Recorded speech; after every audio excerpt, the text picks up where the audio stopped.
पाली खोपोली राज्य महामार्गावर दापोडे हद्दीत एसटी बस व सेलोरे कारचा भीषण अपघात झाला। एसटी बसचा रॉड तुटल्याने अपघात झाल्याची प्राथमिक माहिती मिळते। एसटी बस कर्जत खोपोली मार्गे माणगावकडे जात होती, तर सेलेरो कार पालीकडून खोपोलीकडे जात होती। हा अपघात इतका भीषण होता की एसटी बस विद्यार्थ्यांसहित पलटी झाली। मागील काच फोडून 48 एनसीसीच्या विद्यार्थ्यांना बाहेर काढण्यात आले। या अपघातात सेलोरेमधील डॉक्टर आयुष गायकवाड व विशाल पाटील जखमी झाले असून त्यांना उपचारासाठी पेण येथील रुग्णालयात हलवण्यात आले।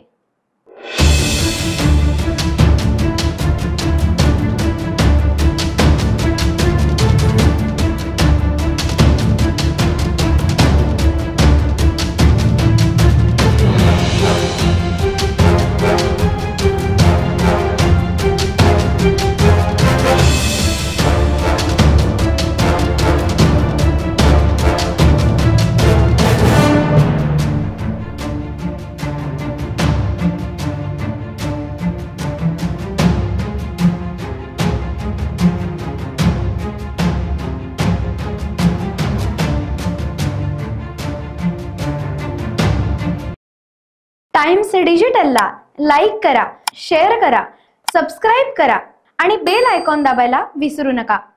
Times digital.